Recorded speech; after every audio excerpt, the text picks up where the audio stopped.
So we'll sell fresh fruit.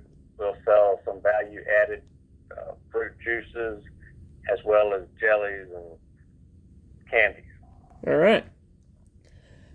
And what would exactly be your daily routine? Like, what do you do when you first start in the morning? Uh, let's see. It depends on what day it is. It depends on what needs. The Depending on the type of the year.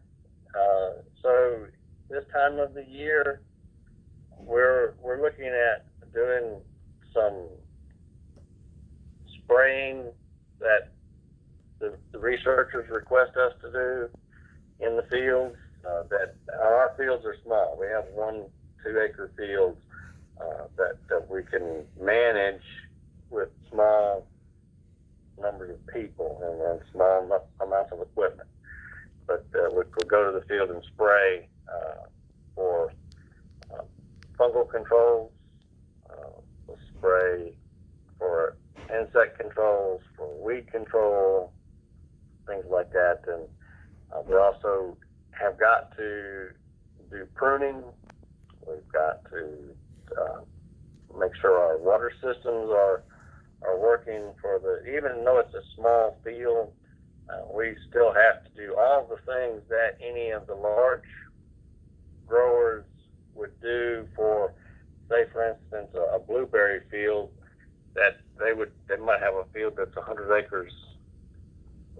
Our field would be 1 acre, but we have to do the same things on that 1 acre field that the other farmers would do to their 100 acre field. So it's not that much different. All right. And are there any particular community events that you participate in? What's your role Yeah. within your local community? We bid by local city, county, state, and federal agencies through the idea that we're developing an emerging crop for the public. And so we do present what we're doing at meetings such as research and development meetings, such as the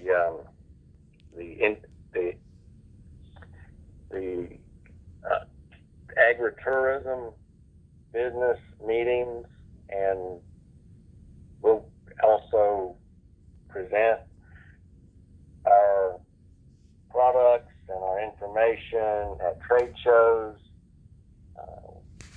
when we can. And so we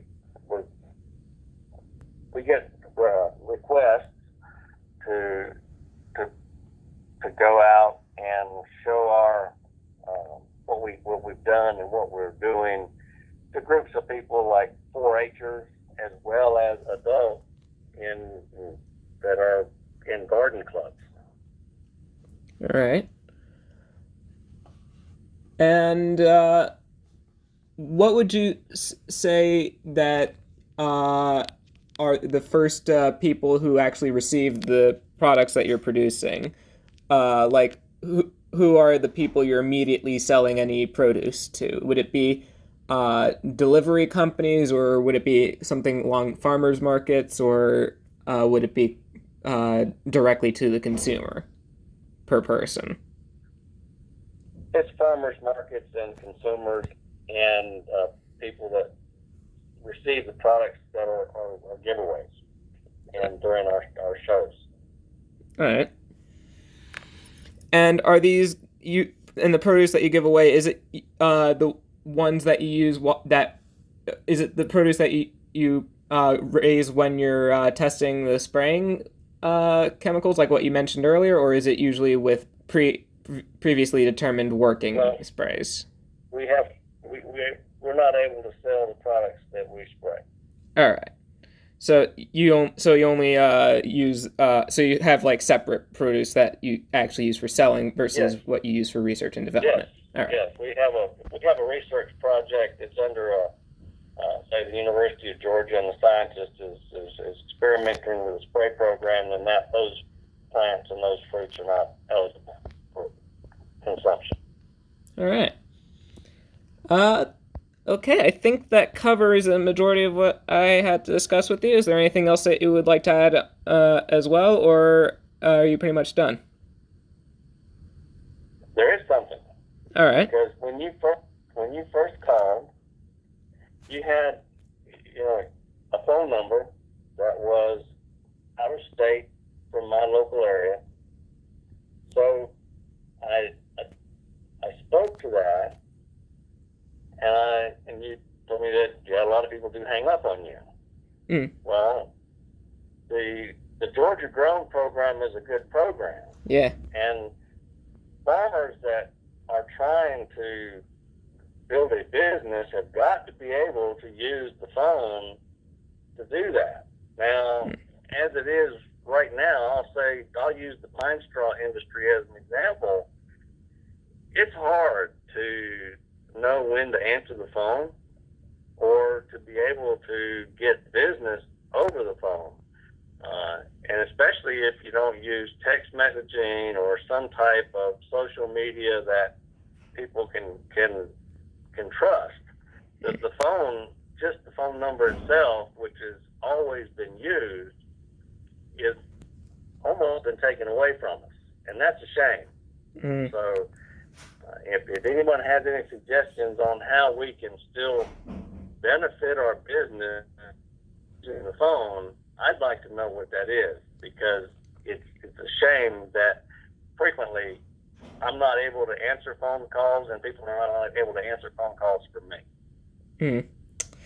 Well, I honestly, I'm not sure if I would be the best person to give technology altering advice, but I think the best way is just to have multiple modes of communication, so as possible, at least from my experience. Like, maybe not have all the social media, because I'm not one to talk about that, but have in addition to phone numbers, a basic business email, and maybe a personal email for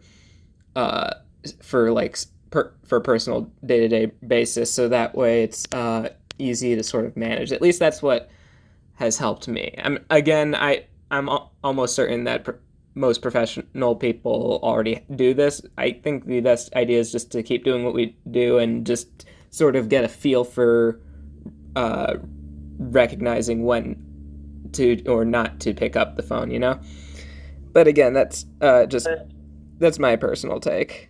Well, I'd like to see you there's a limitation in your paper. A limitation in what?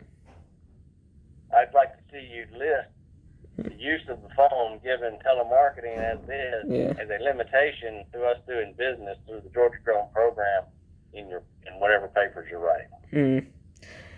Yeah, telemarketing is definitely a hard thing, especially since a lot of them are even telemarketing done by real people nowadays. It's a lot of automatic messages that are being left behind. Right.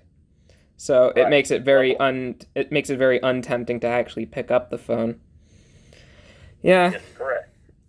I mean, there are people fighting for reformations in that mode of communication to make it more difficult, but that's still not yet been completely ratified yet. But the best thing we can do is to just do our roles and vote for it. Very good, Sid. Thank you, Tom. Once again, thanks for taking the time to talk with me. It's been a very interesting conversation, especially this later half. Okay, good in school. Yep, thank you.